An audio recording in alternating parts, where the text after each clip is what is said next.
Maria José Rosa Teixeira, apenas como informação, a Aidana é companheiro da Flávia Oliveira da Globo News. Que demais, eu não sabia, adoro a Flávia. Vamos botar ele aqui, que ele já está por aqui. Fala, Aidana, boa noite, prazer conversar com você, amigo. Boa noite, Sinara, boa noite a todas, todos, enfim, um prazer estar aqui falando com vocês. E eu gostei muito, já começa muito bem, que você citou o principal item do meu currículo. Na verdade, o único, o resto não interessa. Eu sou marido da Flávia Oliveira, é o que eu procuro ser na vida. É só isso, mais nada. O resto não quero, não. O resto não quero, não. O resto não tem necessidade. Sortudo, realmente, você é um sortudo, viu? Não fui eu, não, foi o pessoal daqui do chat então, que falou. Então, pois é. Inclusive, é engraçado que homens, geralmente, né? Porque isso aí é o machismo falando, me pedem desculpa às vezes quando me apresentam como marido da Flávia, achando que isso é uma diminuição. E eu não acho, ao contrário. É tudo que eu quero ser na vida. Eu não quero ser mais nada, não. Tá ótimo. E avô do Martin, do meu neto. Enfim, o resto tá tudo certo. Eu fiquei aqui criando um neologismo: carnavalólogo, foliólogo. Pois é. Eu queria que você começasse justamente contando para as pessoas, para mim e para as pessoas, como é que começa a tua ligação com o carnaval, né? Você é de Niterói.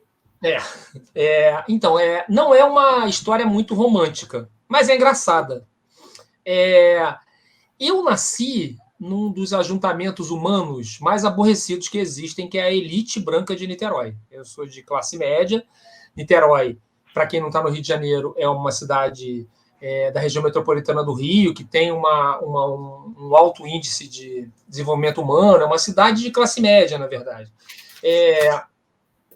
E eu não tinha nenhuma ligação anterior, familiar, ancestral, com o carnaval. A minha ligação com o carnaval é totalmente conectada com o jornalismo.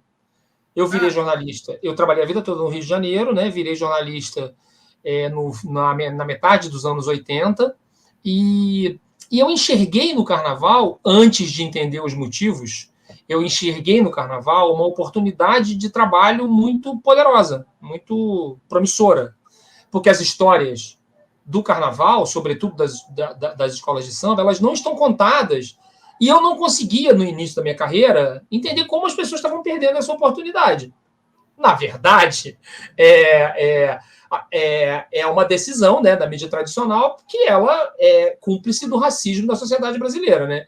Então, como escola de samba, bloco, batucadas em geral, são coisas dos negros, a mídia tradicional não cobre, né? A mídia tradicional cobre os negros basicamente quando eles estão envolvidos em assuntos ligados à segurança pública. É basicamente quando eles ganham espaço nos jornais, né? Ou quando um deles vira o Pelé, vira o Romário, vira o Vinícius Júnior, enfim, ou vira, sei lá, o Gilberto Gil, entendeu? Aí ele ganha um espaço. Fora isso, não tem interesse. E eu encontrei no carnaval uma possibilidade de contar ótimas histórias incríveis. Histórias que provam a genialidade da periferia brasileira, né? Que é onde estão as notícias, é onde estão as mudanças, é onde está a revolução. A elite brasileira é um saco, entendeu? Assim, é uma chatice, é uma elite que se acha europeia, que imita, que sonha em morar na Flórida, é uma coisa horrorosa. E que não produz nenhuma novidade. No universo do Rio de Janeiro, a última coisa que a elite produziu foi a Bossa Nova, já faz tempo, né?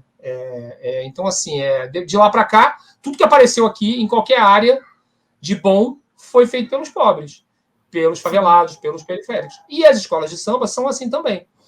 Então, só que você não se envolve com isso de maneira somente profissional, porque esse mundo, né, do carnaval, ele te engole completamente, e você passa a ser um ativista, um lutador por essas causas, né? Então, por exemplo, na pandemia, eu organizei vários projetos de assistência e solidariedade para o povo do samba, que ficou abandonado e muita gente passando até fome. Então, assim, hoje em dia eu sou um defensor do carnaval. Vou contar até uma história que aconteceu até durante a pandemia, que teve um momento em que o Fernando Gabeira, o Hélio Gaspari primeiro e o Fernando Gabeira repetiu citando o Hélio Gaspari, que o governo Bolsonaro parecia uma escola de samba, de tão bagunçado. E aí eu postei em todas as minhas redes sociais o seguinte: quem dera que tudo que um governo pode sonhar é em ser organizado como uma escola de samba. É tudo que um governo pode sonhar. O que a gente precisa querer do governo Lula é que ele seja organizado como uma escola de samba. Nós nunca seremos tão felizes se o governo for organizado como uma escola de samba. Mas o preconceito faz achar que escola de samba... Que fora, hein? Que fora essa frase aí. Foi bem... preconceito, né? Preconceito. Tá no inconsciente, né? Ele tá me corrigindo aqui, gente, que o nome dele é Aidano, viu? Aidano! Olha! Não tem problema, tá tudo certo. Não tem problema. Minha mãe que me inventou esse nome, né? Enfim. Sua mãe que inventou? É inventado? Na verdade, não. Era o nome do meu pai. E ela, enfim, me deu esse nome por causa dele, e aí ficou. Mas é um nome difícil, mas tá tudo certo, não se preocupe. Não percamos tempo com essa bobagem de grafia de nome. Não sabia que seu nome. Eu não sou uma pessoa que assiste muita TV, tá, Aidano? Então, eu provavelmente. Não, claro. Você leu. Nome ser pronunciado na minha vida. Você leu do jeito que se lê, sem dúvida. Esquece isso, besteira. Vamos falar de carnaval, que é melhor. Então, mas você pula carnaval ou você só estuda o carnaval? Não. Para você ter uma ideia, eu nunca desfilei. Já saí. Sério. Já saí em alguns blocos. Fundei um bloco aqui do Rio, Imprensa que eu Gamo, que é um bloco de jornalistas. Fundei com um grupo de amigos e tudo mais. Mas o meu interesse pelo carnaval é o processo. Talvez isso seja um pouco chato até, mas o meu interesse é essa construção. É como uma coisa que é feita para dar errado, ela dá muito certo. Por que ela é feita para dar errado? Porque ela acontece... eu vou citar uma frase que não é minha, é do Luiz Antônio Simas, que é um professor, um pesquisador muito importante da cultura popular, né, e da história do povo de já verdade. Teve no nosso programa, gente finíssima, o Simas. Meu parceiro querido, meu mestre, enfim, ele diz uma coisa, que escola de samba acontece apesar de tudo. Quando uma escola de samba, e mesmo bloco também, quando ele consegue ir para a rua, é porque ele venceu todas as adversidades que são inúmeras. Então, por exemplo, aqui no Rio de Janeiro, e acredito que em todas as grandes cidades do Brasil, você tem uma discussão em relação, especialmente aos blocos de rua, porque a elite é muito monótona, né? Ela é toda parecida, né? Assim, você pega uma pessoa que mora no Leblon, no Rio de Janeiro, ou que mora em Higienópolis, em São Paulo, ou que mora no Corredor da Vitória, em Salvador, é tudo meio igual. Você podia trocar de lugar que dá no mesmo, né? Então, assim, tem uma discussão aqui no Rio que, assim, o bloco, as pessoas fazem xixi na rua.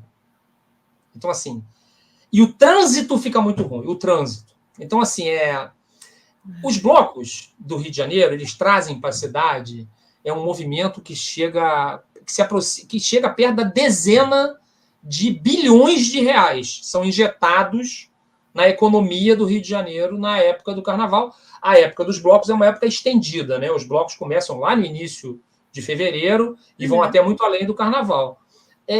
Aí tem um determinado tipo de carioca que reclama do xixi na rua. É claro que você tem que ter uma estrutura pública para que tenha banheiro químico, que tenha multa para quem danifica o patrimônio público, etc, etc, etc. Óbvio, ninguém tá pedindo aqui a bandalheira total, não é isso.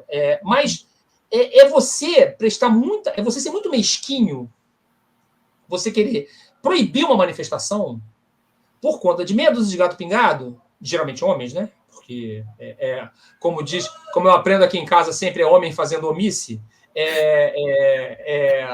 fazendo xixi na rua. Feminista. Isso. Eu tenho aulas diárias aqui de feminista. Às vezes com castigo físico, com razão. Então, assim, essas discussões, elas são... Cara, assim, eu tenho que me segurar para não usar um termo mais forte, mas, assim, é de uma desimportância, entendeu? É uma vez por ano. Além de ser uma vez por ano, é uma coisa assim. Falando do carnaval de rua, o Rio, ele tem 2 carnavais, na verdade, que acontecem ao mesmo tempo. Eles são totalmente diferentes entre si. É o carnaval dos blocos, o carnaval de rua, e o carnaval das escolas de samba. Sim. O carnaval mais importante para a cidade é o carnaval de rua. E ele transforma o Rio de Janeiro, e São Paulo, e Belo Horizonte, e Salvador, porque ele se repete em todos esses lugares, ele transforma esses lugares em pequenos paraísos, em pequenos Eldorados. Porque, assim, eu vou falar da realidade do Rio de Janeiro, que é onde eu conheço melhor. Mas, assim, eu quero um bloco que seja pequeno e fique parado. Tem. Eu quero um bloco que toque música dos Beatles. Tem. Eu quero um bloco que tenha 1 milhão de pessoas. Tem. Eu quero um bloco que só tenha gay. Tem. Eu quero um bloco que só tenha trans. Tem. Entendeu? Assim, tem o que você quiser. Entendeu? Assim, você pode... mas eu quero um bloco que saia 7 horas da manhã. Você vai encontrar. Eu quero um bloco que saia de noite. Você também vai encontrar. Gente, o que pode ser melhor do que isso? Né? É um lugar onde você realiza todas as suas vontades misturado num mar de alegria. Então, assim, mas não tem problema? Não tem violência? Não tem assédio, como você estava falando no início, muito apropriadamente? Tem, claro que tem. É da natureza do ser humano, infelizmente. Né? Agora, o que se vê nesses lugares, assim, eu adoro pegar o metrô, por exemplo. Eu vou para Sapucaí, que eu cubro o carnaval, né? Esse ano vai ser meu 35º carnaval na Sapucaí. Vou até mostrar aqui que é a credencial de imprensa da cobertura do carnaval. É a minha 35ª credencial. Eu tenho. Eu cubro desde você cobre no chão? Isso, na pista. Porque eu comento os desfiles para o Globo, para o jornal o Globo. Eu sou contratado especificamente para isso.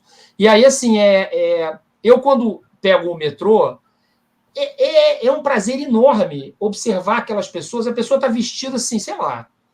É uma moça, por exemplo, às vezes nem tão moça, enfim, eu não quero como é que se diz assim, cair na armadilha dos estereótipos. Assim, é assim, dizer assim, um rapaz de sunga e com uma meia arrastão.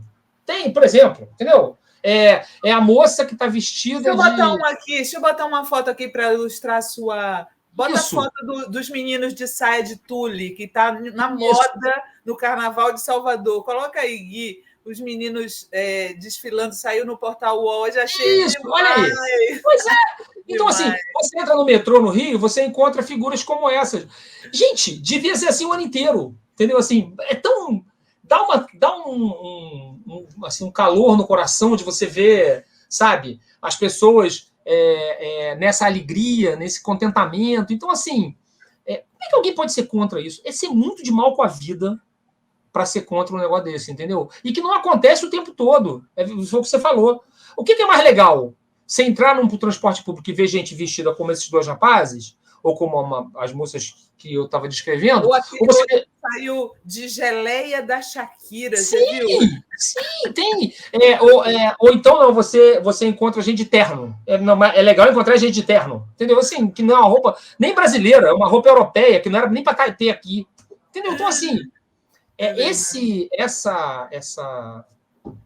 esse lugar que o Rio de Janeiro se transforma por causa do carnaval de rua, é o lugar onde eu quero viver. Entendeu? É um lugar, sabe, em que a gente consegue ter uma sociedade, por aquele breve momento ali, muito mais fraterna, muito mais alegre, muito mais receptiva ao desconhecido. Entendeu? Então, assim, com todas as ressalvas do assédio que tem que ser feitas o tempo todo, não é não. O governo do Rio até criou uma frase aqui agora que eu não estou lembrando, eu vou até pesquisar enquanto falo com você.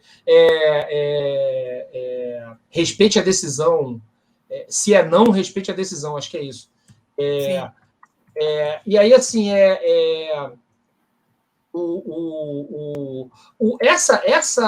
quer dizer, tirando essa questão do assédio e da violência, de roubo de celular, por exemplo, todas essas questões, é um momento de paraíso, entendeu? Assim, que toma conta das cidades, entendeu? Então, assim, isso é que eu acho incrível no carnaval, e acho incrível. É isso mesmo, respeite a decisão, é o nome da campanha do governo criado aqui no Rio de Janeiro. Aquela música que fala, né? A gente trabalha o ano inteiro, né? Isso. Vai na quarta-feira. Tem esse carnaval, que é esse carnaval da liberdade total, e tem o carnaval das escolas de samba, que não é preciso entender assim, o Rio de Janeiro seria um lugar único no mundo se ele tivesse uma escola de samba só precisava uma. Ele tem mais de 80 escolas de samba. De jeitos diferentes, identidades diferentes, que foram criadas e que seguiram construíram a sua trajetória de jeitos diferentes, que enfrentam todas as adversidades. Teve um momento aqui no Rio, Sinara, que, enfim, eu peço desculpas aos leitores de lembrar, porque o Rio cria muita coisa boa e muita coisa ruim também, né? Não é... Então, sim, assim, aqui no Rio de Janeiro se inventou a Igreja Universal do Reino de Deus, por exemplo. É uma obra carioca. Assim como Jair Bolsonaro também é uma obra carioca. Ele também é uma invenção do Rio de Janeiro. A Igreja Universal, ela fica aí disputando, né, a política. É um partido político, na verdade, não é uma igreja, né? É um partido político que se beneficia da fé de um monte de gente desassistida numa perversidade gigantesca. Você sabe que outro dia, vou fazer um parênteses, outro dia eu passei em frente a um templo da Universal que tem numa rua aqui, num bairro próximo, e os seguranças, eu reparei que eu fui pegar um táxi, fiquei parado olhando lá para dentro, e os seguranças usam colete à prova de bala, porque é tanto dinheiro que movimenta ali dentro, é igual segurança de banco. Então, assim, uma igreja que precisa de segurança com colete à prova de bala, né? Enfim, uma invenção carioca, e eles conseguiram, num determinado momento, eleger o prefeito do Rio de Janeiro, o bispo Marcelo Crivella, sobrinho... Foi mesmo. Isso. Ele foi o prefeito anterior agora ao Eduardo Paes. Acho que na época até com apoio do PT, viu? Sim, porque ele foi do governo dele, foi do governo Dilma, enfim, lá dos descaminhos, desventuras da nossa política, né? Mas, enfim, isso aí eu aprendi, eu envelheci, aprendi que não tem muito jeito. Então, assim, tristeza. Não, eu acho que tem jeito, viu, Aidano? Eu acho que há males que vêm para bem. A gente se livrou dessas pessoas do lado progressista, sim, né? Essas pessoas não vão mais voltar para o nosso lado. Elas descendiram e vão para o outro lado. Caiu a máscara, né? Para usar uma metáfora carnavalesca. Então, assim, quando o Rio de Janeiro elegeu o Crivella, que foi uma questão de uma configuração política que o Eduardo Paes escolheu um candidato ruim para a sucessão dele, o Marcelo Freixo ele é uma liderança política importante no Rio de Janeiro, mas ele tem uma limitação de tamanho, porque como o PSOL, o partido dele, defende os verdadeiros direitos humanos, né, para todas as pessoas, isso é entendido por uma parcela da população do Rio como defender bandido, né? Então, assim, isso limita o Marcelo Freixo, que é uma ótima pessoa pública, então, enfim, um cara super ético e tudo. E aí ele foi para o segundo turno com o Crivella e perdeu, o Crivella virou prefeito do Rio de Janeiro. E ele empreendeu um ataque impiedoso e sistemático ao Carnaval do Rio. Mas, assim, era uma coisa até inteligente para o padrão dele. Que, vamos imaginar, vou tentar te explicar o que ele fez. Imagine que você me chamou para participar do programa hoje. Se eu digo sim, eu venho. Se eu digo não, você procura outra pessoa, certo? Tá. E se eu digo não sei, o que você faz? Entendeu? Era exatamente foi exatamente o que o Marcelo Crivella fez o tempo todo com o Carnaval do Rio. Então, por exemplo, essa estrutura gigantesca que precisa para amparar os blocos, para você ter uma ideia, amanhã de manhã sai, pela primeira vez depois da pandemia, né, depois da fase aguda da pandemia, a gente ainda está na pandemia, mas agora numa fase muito melhor, graças à vacina e à ciência, vai sair amanhã pela primeira vez, depois dessa fase aguda da pandemia, o cordão da bola preta. Eu preciso falar sobre ele, tá? Preciso. Então, tá bom, vamos. Que junta mais de 1 milhão de pessoas na Avenida Rio Branco. Você imagina, um ajuntamento de 1 milhão de pessoas precisa de uma infraestrutura. Não dá para juntar 1 milhão de pessoas do nada. Então, assim, o que o Crivella fazia? Ah, não, peraí que eu já vou dizer se vai ter estrutura ou não. É o cenário que eu te falei. Você me chama para o teu programa, eu digo, não sei. Aí você não sabe se chama outra pessoa, não sabe se eu veio. Você fica, né, com a brocha na mão e sem a escada, como tem a imagem do pintor. Deu insegurança, né, a festa. Ele fez isso, as escolas de samba precisam, nas suas receitas, precisam da subvenção pública. De um pedaço do dinheiro tem que vir da prefeitura, e é justo que venha, porque só o carnaval das escolas de samba injeta 4 bilhões de reais na economia do Rio de Janeiro. Então, pagar 2, 3 milhões para cada uma é o melhor investimento do mundo. Não é bom, não, é ótimo investimento. A cobertura racista da imprensa muitas vezes fala que isso é gasto. Não é gasto, é investimento, é outra coisa. Mas, enfim. O que ele fazia? Ele dizia assim, não sei se eu vou dar. E você tem um prazo para cumprir. E se você deixar para comprar os insumos que constroem as fantasias, as alegorias em cima da hora, fica mais caro, né? Como qualquer outra coisa. Então, assim, ele fez isso durante 4 anos. As escolas de samba quase acabaram. Assim, ficou muito perto, determinadas escolas ficaram muito perto de deixar de existir. Mas... é uma história de religião com política da nisso, né? Porque se ele fosse um cara que governasse de forma laica, ele perceberia que era importante para o turismo da cidade que ele governa. Obviamente. Porque o prefeito... Ai, é pecado. Ai, o carnaval é uma festa profana. A pior coisa que eu falo isso muito para os dirigentes das escolas de samba aqui, e para o povo dos blocos também, que é assim, que vai um candidato, seja prefeito, seja governador, aí vai na Liga das Escolas de Samba, ou vai se reunir com a presidente da Sebastiana, que é a Liga dos Blocos, e diz assim, eu gosto de carnaval. Sinara, sem brincadeira, a minha resposta para essa pessoa seria assim, não estou interessado no que você gosta. Não me interessa se você gosta ou se você não gosta. Entendeu? É que nem assim, eu gosto do meio ambiente. Você não tem que gostar do meio ambiente. Não estou interessado na sua opinião. Você tem a obrigação de preservar, defender e promover essa manifestação que é tão valiosa para a vida do lugar que você quer governar. E aí, assim, o Crivella dizia isso, eu não sou muito de carnaval, porque eu sou pastor, e abrir a porta disso para fazer o que, na verdade, é o preceito do chefe dele, né, que é o Edir Macedo, que nos anos 80, no início dos anos 80, escreveu um livro que virou um best-seller, vendeu, na época, mais de 3 milhões de exemplares, um livro chamado Orixás, Caboclos e Guias, Deuses ou Demônios. Nossa, que nojo. Que é um libelo. Eu fiz uma matéria sobre isso, que eu chamei o livro de O Mein Kampf da Universal, que é como o livro da ideologia de Hitler transportado para a questão religiosa no Brasil, né? Como as escolas de samba, elas têm como um dos fundamentos, um dos alicerces, as religiões de matriz africana, ele ataca as escolas de samba para atacar o candomblé e a umbanda, que são coisas também que estão inseridas completamente na formação do Rio de Janeiro. O Rio de Janeiro, que foi o maior destino de africanos escravizados do mundo durante alguns séculos, aqui surgiram religiões, né, manifestações religiosas, que estão ligadas às religiões de matriz africana. E ele não tolera isso. É um ataque impiedoso. Então, assim, as escolas de samba acabaram indo nesse rodão. Mas eu estou falando demais, você me perdoe, inclusive. Tá ótimo. Deixa eu só dar uma lida aqui nos comentários da galera. A Maria dos Anjos mandou aqui um super sticker, obrigada.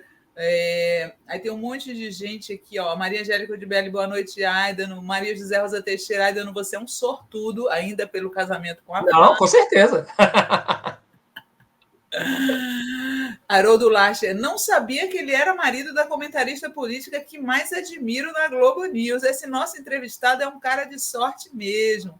Maria Dina fala que papo gostoso. Paulo César, eu também gosto muito mais de todo o trabalho antes do desfile. Sou de Negreiros de Campo Grande, Rio de Janeiro. Zona Oeste do Rio. Alexandre Cardoso fala, ainda no Brocou, homem fazendo omisse. Gostaram aqui da sua frase. Cosmo dos Anjos. Aidano, as escolas de samba e o taylorismo é a mesma coisa. A divisão do trabalho que John Taylor pregava, as fábricas automotivas, produto final, carro, a escola de samba, produto, carnaval. Olha só a comparação que ele faz aqui. É verdade. Guilherme Antônio Colaco da Silva. Aidano, boa noite. Qual a escola do Rio que te traz maior expectativa para o desfile desse ano? Acredito que deve ter tido uma sinopse que lhe chamou a atenção. Eu ia te perguntar isso, qual que era a tua favorita desse ano? O que é que você acha? Então, Guilherme, isso é complexo. Assim, esse ano, porque nos últimos anos, as escolas elas investiram em enredos muito críticos, enredos que conversam que dialogam com as mazelas brasileiras. Então tem muito enredo bom. O enredo da Imperatriz Leopoldinense, por exemplo, conta a história, é um delírio do carnavalesco que fala da vida após a morte de Lampião e Maria Bonita. É um enredo que discute isso. E aí tem o samba, tem um refrão que é cheio de duplo sentido e que as pessoas adoram, que diz assim, e foi-se então, adeus capitão, o estouro do pipoco lá no quengo do caboclo a 7 palmos desse chão. Então ele conta que um capitão foi morto com um tiro na cabeça, né? Então as pessoas gostam muito, eu não sei porquê, as pessoas gostam muito desse... Vai dar o que falar, hein? Desse refrão, A Beija-Flor, por exemplo... Que é a escola dele de coração. É a minha escola de coração. Hoje em dia, eu preciso dizer isso, eu tenho amigos em todas as escolas. Então, assim, eu sei o trabalho que dá fazer escola de samba, então eu acabo torcendo para todas. Mas na carteira de identidade, eu sou Beija-Flor, realmente. E aqui em casa todo mundo é Beija-Flor também. Eu vi aqui que Niterói tinha uma tradição de bom carnaval que foi obscurecido pelo Rio, e a Viradouro é de Niterói, né? É de Niterói. Ela é uma das favoritas também. E aí, assim, a Beija-Flor conta, eu vou falar do enredo da Viradouro depois, a Beija-Flor propõe uma nova independência, uma nova declaração de independência que contemple os povos excluídos. E fala das personalidades e dos personagens inviabilizados na narrativa oficial do que foi a independência. Então, assim, o enredo da Beija-Flor se chama O Grito dos Excluídos, Brava Gente, o grito dos excluídos no bicentenário da independência. Então fala de todos os povos que ainda não tiveram a sua independência. Os excluídos, que legal, porque é o nome daquele tradicional desfile, né? É por isso, exatamente por isso. A Viradouro vai contar a história de uma escravizada que foi Nossa, está bem forte politicamente, né? Sim, demais. Uma escravizada, uma mulher que foi escravizada no Benin, foi trazida para o Brasil, é a primeira escritora negra que se tem notícia no Brasil. O nome dela é Rosa Maria Egipsíaca, que ela foi objeto de uma biografia escrita pelo Luiz Motti, que é aquele ativista fundador do Grupo Gay da Bahia, exatamente. E ele contou Isso, antropólogo, contou a história dela. E é uma história, ela teve que se prostituir, enfim, ela passou por várias provações e teve um determinado momento que, especialmente os povos negros do Brasil, passaram a tratar ela como uma santa. Ela teve uma beatificação não oficial, digamos assim, né? Então a Viradouro vai contar a história desta pessoa também nessa perspectiva de empoderamento do povo negro. Praticamente todas as escolas hoje têm enredos nessa direção. A Vila Isabel, por exemplo, fala das festas do Brasil, e aí fala da festa do Divino, do Círio de Nazaré, do Bumba Meu Boi, das festas da Bahia. A Mangueira trata, o enredo da Mangueira se chama As Áfricas que a Bahia Canta, que é a influência africana no Carnaval da Bahia. Então, isso para o Guilherme, né? Isso para o Guilherme ver que não é simples dizer que uma escola é a melhor, é muito difícil.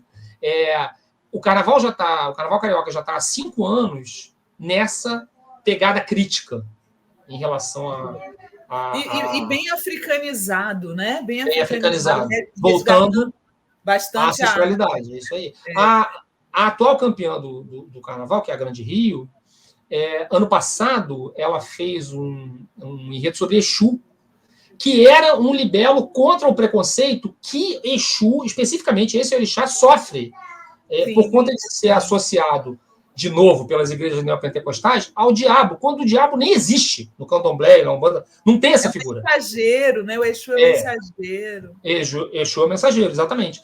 E aí eles fizeram um enredo chamado Fala Majeté, as 7 chaves de Exu, ganharam o carnaval, e esse ano vão tentar o bicampeonato contando uma história sobre o Zeca Pagodinho, que é uma homenagem ao Zeca Pagodinho, mas é uma procura pelo Zeca Pagodinho. É como se a escola fosse atrás dele por todos os lugares que ele passou ao longo da carreira dele. É super interessante a forma como eles estão construindo, e também tem nele uma defesa da tolerância religiosa, porque lembra, né, a ligação do Zeca Pagodinho com Ogum, pela figura de São Jorge, né, que é o sincretismo no Rio, junto Ogum e São Jorge, né?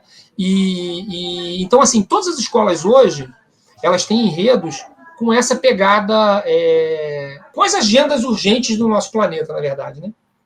Então, assim, por isso tudo, é difícil falar num enredo preferido, num enredo que você não gosta.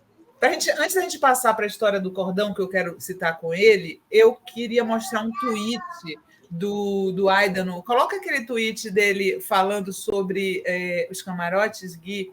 Você sabe que uma vez, olha só, as comissões insistem com estruturas gigantes, carros alegóricos do tamanho de abre-alas, que tapam a visão dos bobos pagadores de ingresso, tudo porque o jurado é que precisa ser adulado. Isso era um fio que ele fez sobre alguns problemas do carnaval do Rio. E aí eu achei engraçado, porque uma vez eu fui convidada como jornalista para ir para o camarote de uma cervejaria, que era concorridíssimo e tal. E fiquei chocada, porque é impossível você ver. Os carros passam justamente na altura do camarote, não dá para ver nada. E eu fiquei invejando quem estava lá embaixo. O melhor lugar lá embaixo, né? Na frisa. Na arquibancada e naquele espaço onde o Fernando Henrique ficou uma vez, assim. Sim, que ali é a frisa, são as cadeiras de frisa, que fica na chuva, se estiver chovendo. Esse ano, por exemplo, a previsão é de chuva, você fica na chuva. Mas a chuva faz parte daquela narrativa ali, entendeu? Assim, é isso mesmo, não tem que ter medo da chuva.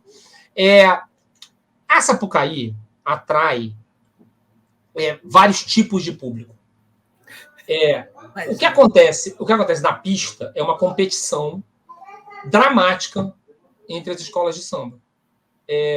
Desde 1932, quando Mário Filho, que é o mesmo jornalista que dá nome ao Maracanã, criou o desfile competitivo, ele inventou... Por que ele inventou o desfile das escolas de samba? Ele tinha um jornal de esportes, em janeiro e fevereiro... Irmão do Nelson Rodrigues. Uhum. Ele tinha um jornal de esportes e ele não tinha ele não tinha notícia para encher o jornal na época das férias dos jogadores, que era no verão, janeiro e fevereiro. Então, ele teve a ideia, a pessoa quando é genial, né? Ele teve a ideia de chamar as escolas e dizer assim, vamos desfilar todo mundo no mesmo lugar, botar um júri para julgar vocês a partir de determinados critérios, e aí a gente escolhe a campeã, dá um troféu e tudo mais. Bom, as escolas embarcaram nessa viagem e nunca mais voltaram. Estão até hoje fazendo isso. Esse espetáculo único, que as escolas adoram dizer que é o maior espetáculo a céu aberto do planeta, eu não tenho condição de afirmar isso, que vai ser lá que no interior da China tem alguma coisa maior, a gente não sabe, né? Enfim. Aqueles desfiles da Coreia do Norte. Que tem um zilhão de pessoas, então não dá para saber. Mas, de qualquer jeito, é um grande espetáculo. Mas que, assim, se você vai nesse camarote, por exemplo, que você foi, você pode ir para lá para ir para uma festa. Você vai beber, vai se divertir, vai dançar, vai... Enfim. Enquanto isso, na pista está acontecendo uma competição. Tem uma escola querendo ganhar da outra. Uhum. Entende? Tem um descasamento de interesses. O pessoal que está interessado, do público, que está interessado realmente em acompanhar esta competição, não vai para camarote ou compra um camarote seu, né? Um camarote próprio. Eles existem.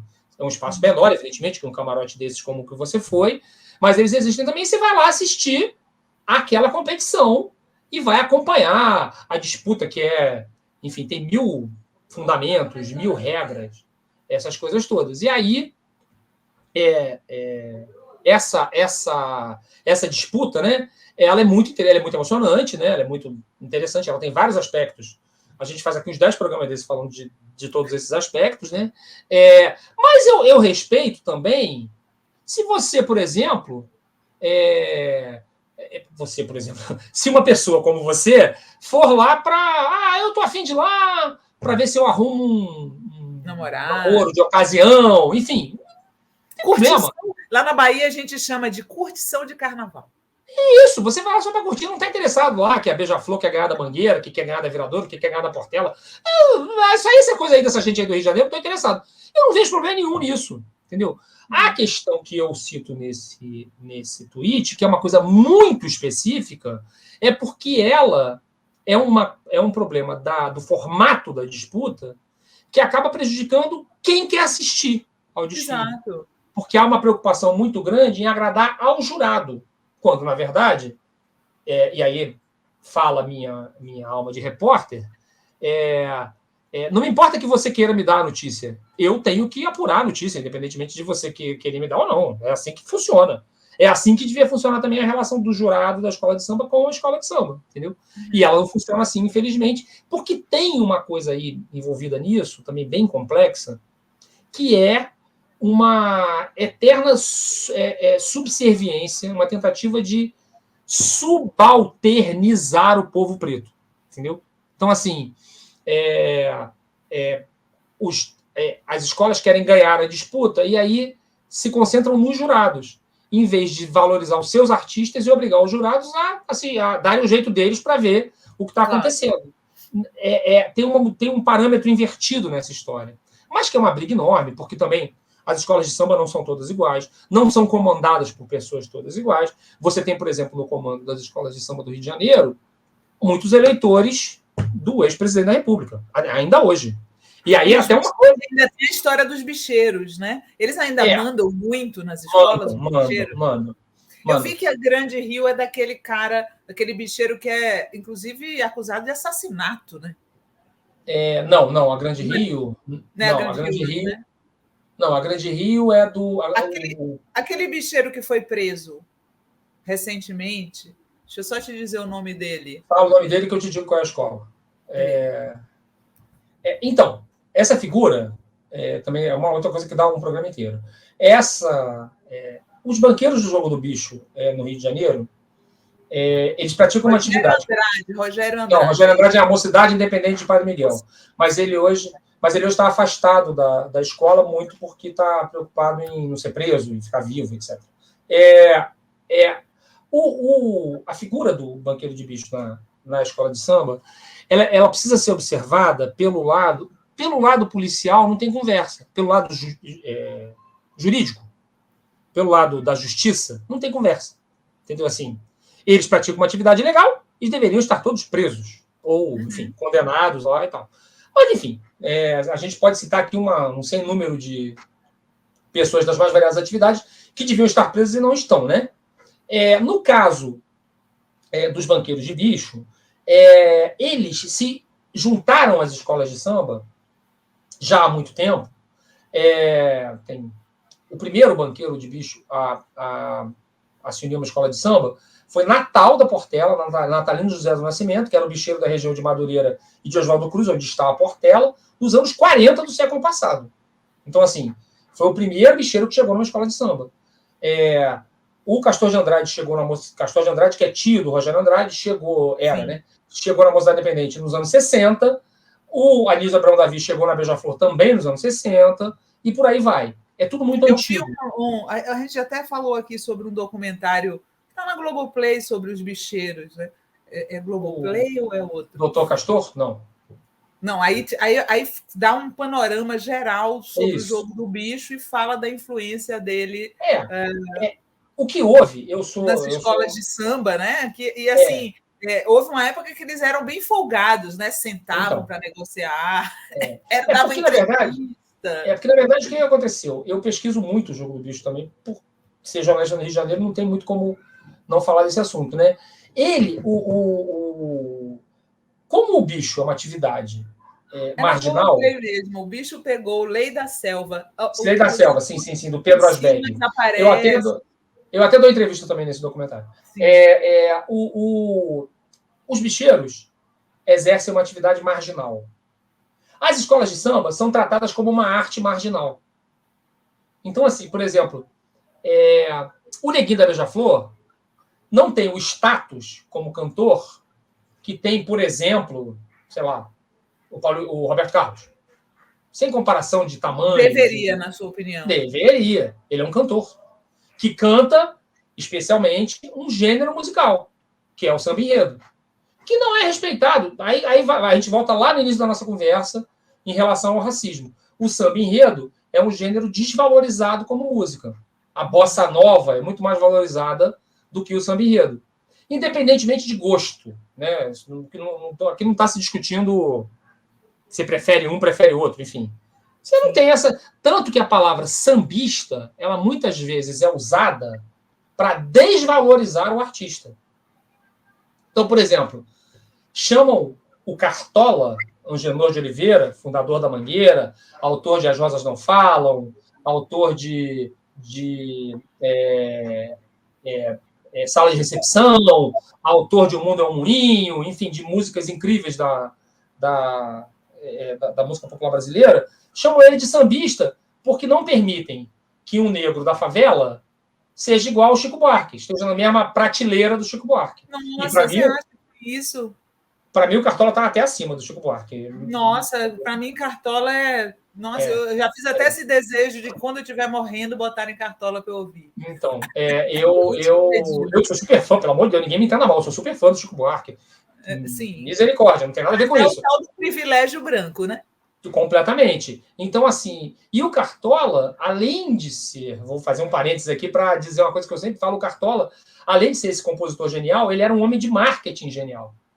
Porque foi ele que fundou, que deu o nome da Mangueira, Estação 1ª de Mangueira, e foi ele que escolheu as cores, verde e rosa. E aí, quando você vê a Rainha Elizabeth, quando você via, né, a Rainha Elizabeth de vestido verde e bolsa rosa, o que as pessoas diziam no Brasil? A Rainha Elizabeth está de Mangueira. Porque ele criou uma marca, criou de graça, uma marca que é indissociável da Mangueira. Ou seja, olha a genialidade desta pessoa, entendeu? Assim, e ele não é... Isso, para mim, devia ser estudado em faculdade de marketing, assim, porque é uma criação tão absurdamente genial que é juntar duas cores que não combinam e elas passam a combinar. É uma coisa... Toda vez que eu gosto bastante dessa mistura verde com rosa, toda vez que eu uso, eu já penso na Mangueira. É automática a associação. Isso é tudo que a pessoa de marketing quer, né? Que você use uma determinada coisa e pense numa marca. Na mesma hora. Foi ele que inventou isso, a partir de um rancho que ele saía no bairro onde ele foi criado, no bairro do Catete, no Rio de Janeiro. Esse gênio, ele é tratado como um artista de segunda classe, em relação a outros artistas que são... E tem um outro artista que consegue a proeza de, para mim, ser mais importante que o Cartola e mais desconhecido. O nome dele era Paulo Benjamin de Oliveira, conhecido como Paulo da Portela, que foi o homem que inventou a escola de samba. Pensa no pré-escola de samba.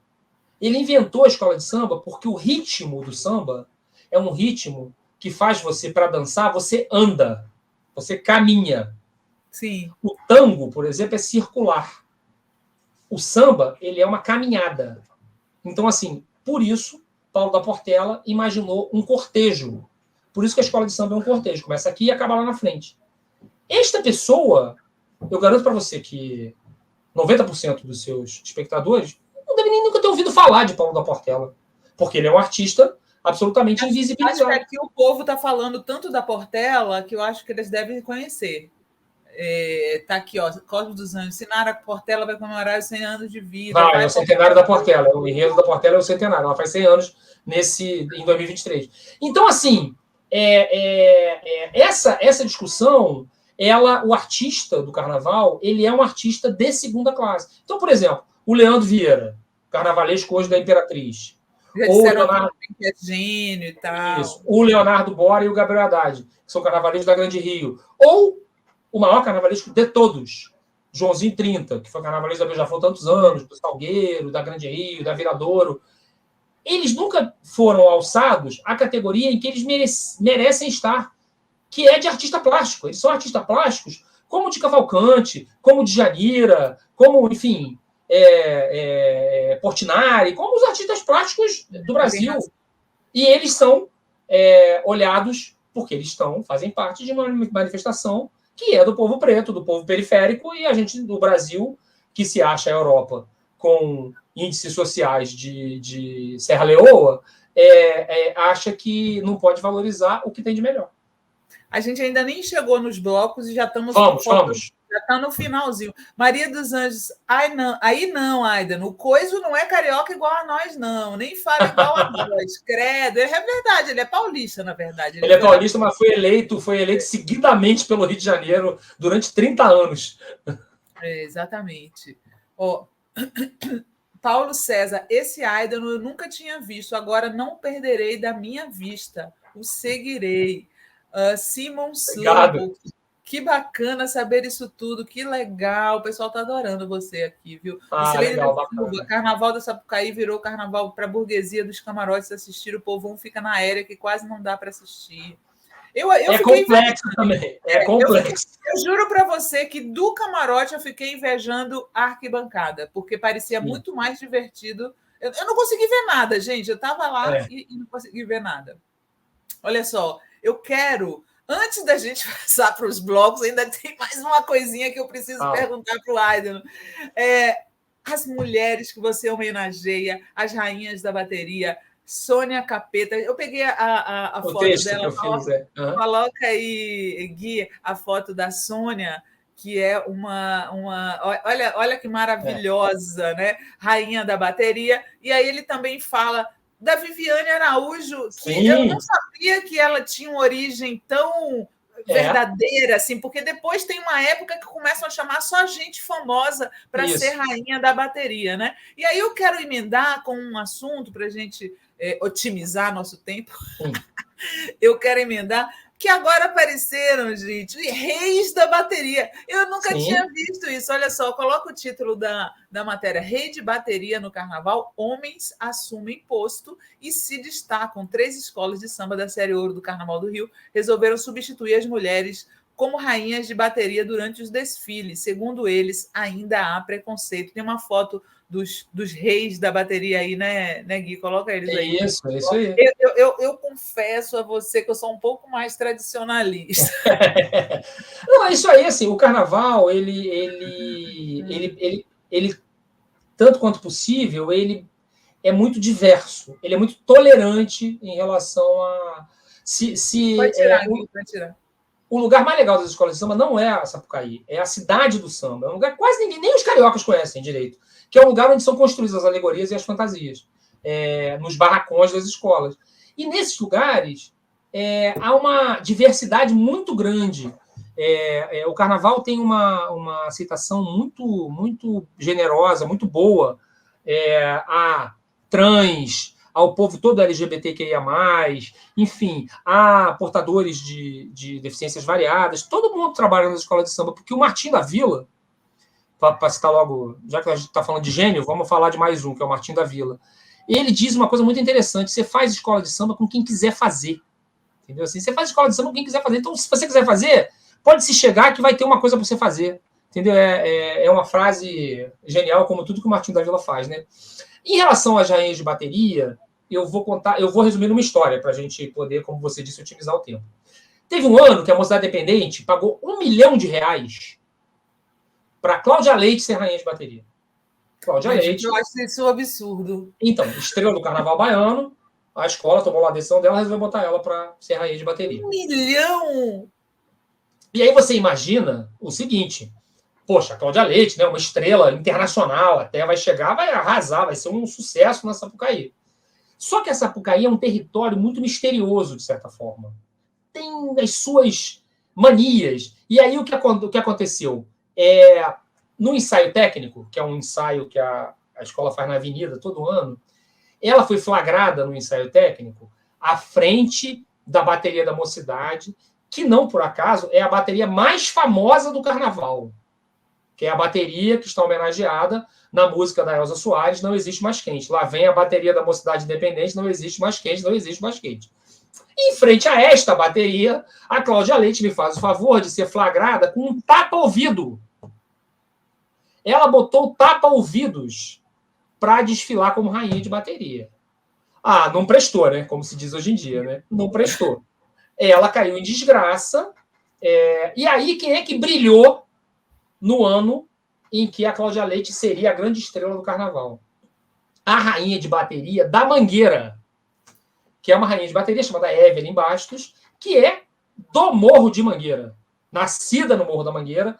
Até outro dia morava lá, inclusive, agora se mudou, mas continua ligada, frequenta, a mãe dela mora lá e etc.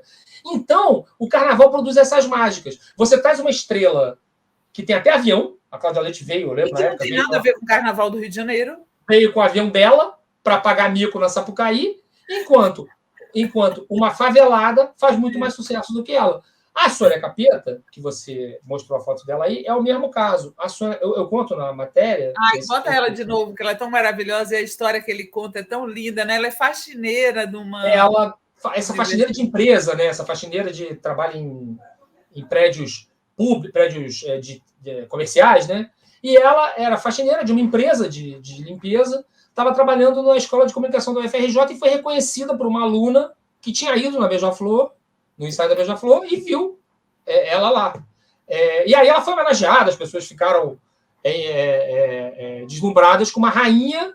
Ela foi rainha da Beija-Flor, ela foi rainha de bateria da Beija-Flor mais de 20 anos. Esse ano, a Beija-Flor vai estrear uma nova rainha, uma menina chamada Lorena Raíssa, que tem 15 anos, e que a mãe é passista da Beija-Flor, e a Lorena nasceu na volta de um ensaio técnico da Beija-Flor, em 2007. Ela nasceu na volta do ensaio técnico. A mãe dela entrou em trabalho de parto, saiu da Sapucaí direto para a maternidade para ter a Lorena, que agora vai ser a rainha de bateria da escola. Essas histórias que constroem a magia das escolas de samba. E você fala que ela tem um jeito de sambar único, próprio, né? Como que é? Explica aí pra gente. Eu aconselho... Gente, eu não posso colocar os vídeos por conta dos direitos autorais. Sim. É a maior chatice aqui, Aidano, porque derrubam as nossas lives. Sim. Eu nem acho que isso está exatamente errado, porque, enfim, as imagens têm propriedade, né? Claro. Mas as pessoas... Eu aconselho as pessoas que botem no YouTube Sônia Capeta, Beija-Flor, procura lá, que eu vou tentar descrever. O que ela faz? Ela samba, a dança dela é concentrada no quadril. Então, ela balança o quadril de um jeito absolutamente próprio e mal mexe os pés. Porque outras passistas dançam com estilos variados. São estilos variados, de identidades variadas. Não é tudo igual, diferentemente do que as pessoas pensam. Ao contrário, é tudo diferente. Então, ela desenvolveu essa dança que é um talento dela, um talento puro, um talento que ela desenvolveu. Ela explica de maneira absolutamente banal isso. Ela diz, não, eu decidi fazer assim porque eu não mexo muito o pé e tal. E aí é uma dança muito única e ela é celebrada no mundo do carnaval como uma dançarina única. E, no entanto, é mais uma mulher preta e pobre do Brasil, mora na periferia, vive com muita dificuldade. Ela me contou outro dia que nos anos 90 perdeu a casa toda na enchente, teve um filho assassinado, enfim, viveu a dor extrema de perder um filho num tiroteio, enfim, assassinado. Inclusive, ela conta que conseguiu sobreviver a essa dor absolutamente extrema graças a Beija-Flor, que agarrou ela, que abraçou ela e levou ela para continuar a vida, e ela está aí até hoje, felizmente. Maravilhosa. Olha só, o Valdec Santana mandou um superchat aqui para dizer: Jamelão, eu não sou puxador, sou intérprete. Frase famosa do Jamelão. Que é uma construção também, desculpa, Sinara, que é uma construção também de valorização, que é o artista do carnaval tentando ser valorizado. Isso, o Jamelão não acertava. Exato. Porque você estava falando sobre essa história de chamar de sambista e tal. Porque intérprete, né? Intérprete é o Caetano Veloso. Eu não vou deixar o Aidano sair daqui sem a gente falar dos blocos, que eu acho a coisa mais maravilhosa que aconteceu nos últimos anos, não só no Rio. No Rio, essa tradição nunca acabou, mas na minha terra, em Salvador, essa tradição acabou, né? Era tudo pago, com aqueles cordeiros, coitados, delimitando. Aliás, eu ia sugerir a vocês que vocês assistam um documentário que se chama Cordeiros, que está no... É maravilhoso, eu já vi, é maravilhoso. É maravilhoso, contando a história dessas pessoas pobres que ficam lá segurando a corda para que o povo que paga pelos abadás, a elite que paga pelos abadás, não se misture com a pipoca, tá? A pipoca. E em 99 começou um movimento em Salvador de mudar isso, e a Margareth Menezes estava na frente dessa história, viu? A Margareth Menezes criou um bloco chamado Os Mascarados, que começou a fazer o carnaval na pipoca, sem as cordas. Mas o que eu queria falar com o Aidano é sobre o Cordão da Bola Preta, que é o bloco mais antigo do Brasil. Tem 2 fotos do cordão que eu separei, uma bem antiga, preta e branca, da época de sua fundação, e a outra mais recente com a Leandra Leal. Que é a madrinha do bloco, a rainha do bloco, né? Exato. E com a filha deles, ai meu Deus, sumiu o nome agora na minha cabeça. Maria Rita. E com a Maria Rita, as 2 de madrinhas do Carnaval da Bola Preta. O Cordão da Bola Preta volta a desfilar esse ano também, depois da pandemia, é a primeira vez. Então, assim, eu queria que você falasse um pouquinho da história do cordão e queria que você respondesse a seguinte polêmica. O cordão é maior do que o Galo da Madrugada do Recife? Bota a foto do Galo. Olha o Galo, gente. Olha que loucura. Se eu soubesse essa pergunta, eu nem vinha. Polêmica. Então. O Galo e o Cordão, qual que é o maior bloco do Brasil? Primeiro, Cordão do Bola Preta. Eu falei o quê? Da bola. Eu falei todo mundo fala da. Porque é uma questão de uma pessoa, né? Era o Bola. Então, assim, ele foi fundado em 1918, na verdade, ou seja, ele tem mais de 100 anos, e ele atravessa, ele é um sobrevivente do Carnaval de Rua do Rio de Janeiro. Teve um momento que o Carnaval de Rua acabou no Rio de Janeiro também. Acabou, simplesmente. Que passou a ter baile em clube, passou a ter festas para os ricos, isso aí. E aí tem um momento, no início, foi mais ou menos na redemocratização do Brasil, né, que o Carnaval de Rua volta com toda a força e ganha essa força que tem hoje. E ele, como eu disse, é uma coisa muito grande. Eu acho, assim, sendo bem jornalista, que o Galo da Madrugada é maior em termos de quantidade de gente. Eu acho que é. Assim, mas eles empatam em relevância como cultura popular. A Maria José Rosa Teixeira está aqui falando, estou achando que o Galo arrasta mais gente. Eu acho que sim. Ele começa 9 da manhã do sábado de carnaval, mais ou menos. Agora está começando até mais cedo. Começa por volta de 7 horas. A Selminha Sorriso, porta-bandeira da Beija-Flor, é musa do bloco, do Cordão de Bola Preta.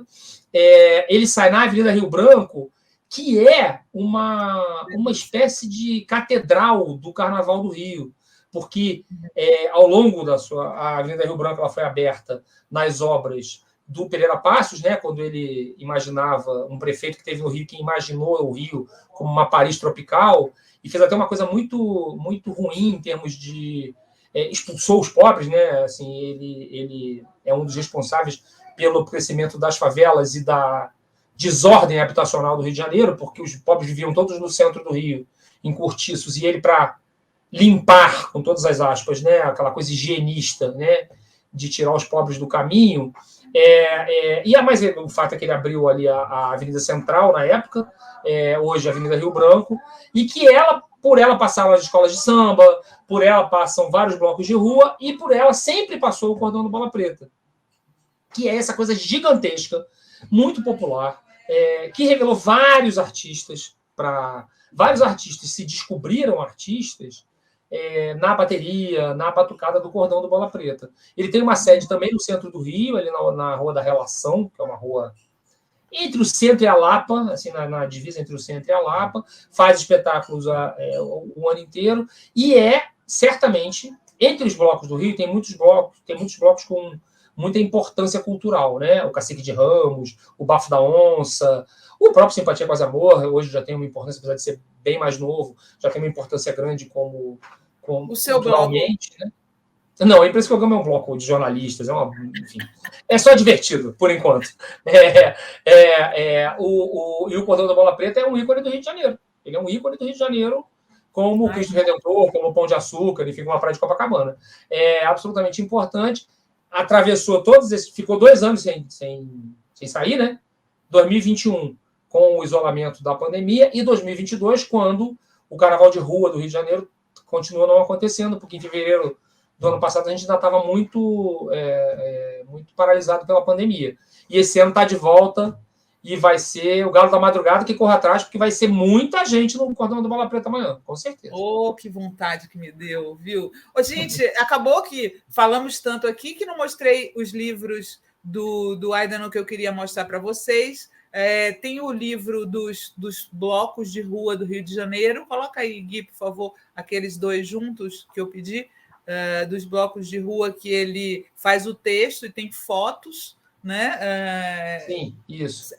Fotos lindas.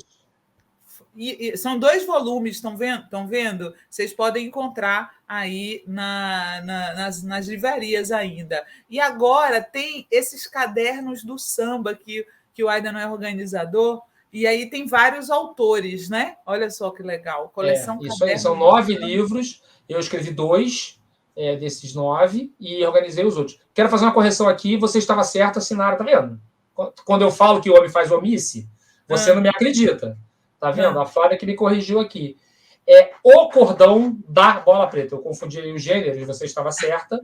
Não, porque eu vi a história no site que diz que era uma pessoa vestida de bola preta. Então eu me confundi porque...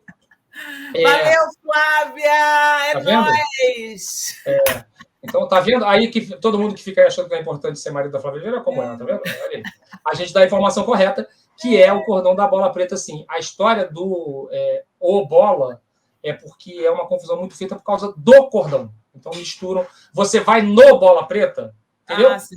Sim. Você vai no Bola Preta. Que eles contam no site é que era uma mulher passando com umas bolas pretas, aí eles fizeram esse nome, o Cordão da Bola Preta, porque os caras foram atrás da mulher vestida com as bolas pretas. Pelo menos reza. É isso. Essa é a história mais conhecida. Exatamente. Na história oral do Carnaval, que é uma outra questão que, enfim, tem muita coisa que fica entre o folclore e a realidade, não tem nada muito documentado.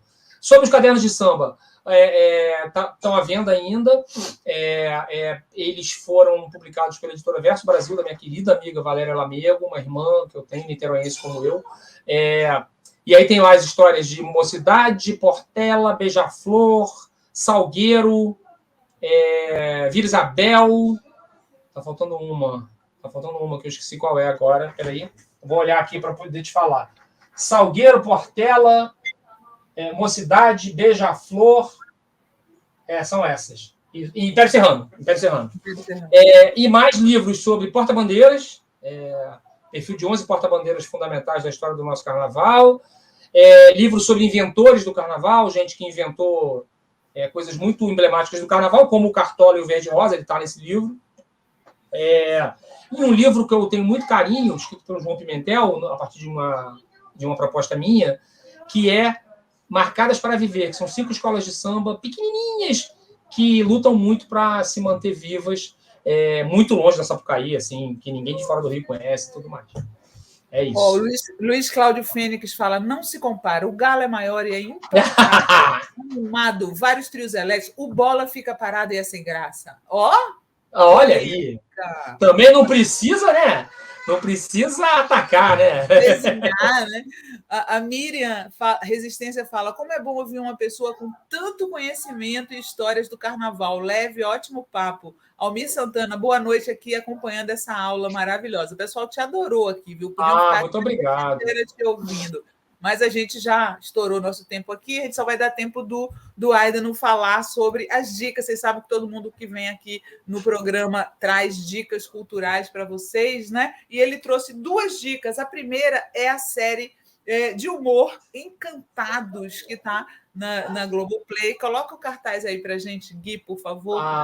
Eu faço questão de... Tanto que quando você me pediu dicas, eu pensei imediatamente nessa série, que é uma série que conta uma história. Luiz Miranda E essa menina, que é uma atriz nova e que é filha do Romeu Evaristo, que era o Saci lá do Sítio do Pica-Pau Amarelo, né? Eu vi ela contando. E também tem, nessa série, também tem o Tony Ramos fazendo um bicheiro, que é muito engraçado, porque ele fez uma descarada imitação do Capitão Guimarães. Então, assim, então é muito engraçado. E essa série conta a história de um mercado de bairro, do bairro do Encantado, é um bairro da Zona Norte do Rio que existe, que de noite abriga uma escola de samba, a Joia do Encantado. E aí é muito engraçado, é uma série muito real em relação ao carnaval dessas escolas mais pobres, que é um outro desfile que acontece aqui no Rio, Sinara, que é o desfile que é na estrada Intendente Magalhães, que é uma estrada da Zona Norte, onde ocorre o desfile das divisões mais pobres do nosso carnaval. São 5 divisões que desfilam lá. E aí esse desfile é todo baseado nisso, né? Baseado na história da Joia do Encantado. Vale muito a pena ver, é muito engraçado e é muito comovente de ver a luta desses sambistas para manter a sua escola viva, que é a luta de milhares de sambistas do Rio de Janeiro o tempo todo, que não tem a estrutura, o dinheiro da televisão, o dinheiro dos patrocinadores e tudo mais da Sapucaí. Porque o carnaval também é uma festa brasileira na desigualdade, é muito desigual a vida das escolas de samba ricas para as escolas de samba pobres. É muito brasileiro isso também. A desigualdade está em tudo, né? Está em tudo, todos os lugares. E a outra dica dele, que está gratuita aí no YouTube, tá? Para vocês, é uma série chamada Samba Canção, né? Samba Coração, Samba Coração. Samba Coração, desculpe. A minha letra que eu mesma não entendo. O cartaz do Samba Coração, que é uma série apresentada por mulheres sambistas, não é isso, Laila? Isso, é uma série de 12 episódios, é um programa de 12 episódios, um programa musical, né? Que fala... Que, na verdade, é repórter, eu achei tão engraçado isso. Isso, o programa é apresentado. É o único programa que passou na TV aberta, porque ele passou na Band aqui no Rio. O único programa na TV aberta apresentado por 2 mulheres negras. Não tem outro na TV brasileira aberta. E ele tem a tia Surica como conselheira, ela dá conselhos. Tia Surica, presidente de honra da Portela, que é uma grande dama do samba, né? Tem já uma octogenária e que dá conselhos, como conselhos sentimentais e tudo mais. Tem conselhos muito interessantes, que tem uma telespectadora que mandou para ela uma pergunta, por exemplo, que o namorado dessa telespectadora não gosta de samba. E essa moça adora. Então ela perguntou para a tia Surica o que ela devia fazer. A tia Surica foi muito objetiva. Minha filha, ela fala assim mesmo, minha filha, larga ele e vai para o samba. Você sabe que eu estava de casamento marcado e meu marido resolveu implicar com a Portela. Mandei ele andar, nunca mais casei, e casei com a Portela e está tudo certo. Então, assim, são dicas, são conselhos como esse que a tia Surica dá. É muito engraçado. O programa é muito bem feito. Tem a direção geral do Kaique Nogueira, que é um jovem ainda empreendedor da área do audiovisual, que criou esse programa muito legal. Eu faço o roteiro do programa, o roteiro sou eu que faço. Sim, eu vi. Com uma equipe muito bacana junto comigo. E aí, enfim, é a nossa outra dica. Aí estão todos os episódios no YouTube. Exatamente. Muito bom, viu? Muito bom nosso papo. Só para a gente terminar, falando em tia Surica, o Eduardo Paes é um prefeito bom para o carnaval? Como parece, né? Ele parece ser um bom prefeito para o carnaval. É um prefeito que ajuda o carnaval, podia ajudar mais, mas ajuda bastante. Ele é um prefeito como devem ser, especialmente no aspecto comportamental, os prefeitos do Rio de Janeiro. Porque ele valoriza a festa, porque ele está presente, ele sai na bateria da Portela todo ano, ele vai lá tocar a bateria na Portela, então ele se deixa fotografar como prefeito do Rio de Janeiro na festa, assim que tem que ser o prefeito de uma cidade que tem a festa como algo tão importante. Ele é um bom prefeito ele nem é tão bom prefeito assim para várias outras coisas muito importantes, mas para o carnaval ele é bom prefeito, sim. O Cosmo dos Anjos pergunta, Aidan, onde comprar os cadernos do samba? Me interessei. Eu vi que está em vários lugares ainda à venda. Em vários lugares. Eu aconselho, Cosmo, a comprar na Estante Virtual, que é um site que tem livros novos e usados, e eu faço a propaganda apenas porque eu gosto, não tô... Eu também adoro. Eu só quero que a Estante Virtual continue viva e ativa. Tem lá todos. e você ainda vai encontrar mais barato. Você pode comprar usado, e livro usado não tem problema nenhum, né? Igual a novo, então não tem problema nenhum. Eu aconselho você a procurar lá, que vão entregar na tua casa, onde você estiver. Ó, gente, o Aida não tem que ir lá para... Eu vou para Sapucaí daqui a pouquinho, é verdade. Sapucaí daqui a pouco. Só coloca a imagem do Samba Coração que eu tinha pedido. Olha isso, aí, olha aí. Da esquerda para a direita é a Evelyn Bastos, rainha de bateria da Mangueira, o Richard de Abelha, que é o nosso repórter, a tia Surica e a Selminha Sorriso, porta-bandeira da Beija-Flor. Um amigo meu, que é mais isentão, Sinara, um dia assistiu ao programa e perguntou assim, vem cá, mas nesse seu programa só tem preto? Aí eu falei para ele, nos outros programas só tem branco? No meu só tem preto. Que coisa, as pessoas são sem noção, né? Não, ó, a Maria José Alza Teixeira está falando que o seu netinho Martim está batendo papo ao fundo, delícia. Isso aí, tá a vozinha dele. Vem para cá, vem para cá. Alexandra Barcelos, Aidan é maravilhoso. Olha, muita gente aqui adorou você. A Marcos Lavini, gostei desse cara. Volte sempre. Foi um prazer conversar com você, sempre viu, que você querido? quiser. Foi um prazer. Foi uma honra estar com você aqui. Eu sou teu fã já do Twitter há muito tempo. E a gente que é progressista tem mais que estar junto. É mútuo. Então, agora já sei pronunciar o nome dele. Obrigado. Imagina, isso não tem mesmo. Esquece, isso tem a menor importância. E aí, assim, sempre que precisar, é só chamar. Massa. A próxima vez a gente vai falar sobre futebol, que é a outra paixão do Aida, não tá, gente? Beijão. Vambora. Tchau, dá um beijo na Flávia. Muito obrigado, bom carnaval. Muito bom carnaval para todo mundo. Vou dar um beijo nela. Vai desfilar em 4 escolas. Ela também é muito do samba, é isso aí. Um beijo para todo mundo, bom carnaval para todo mundo. Tchau, queridão. Obrigadão.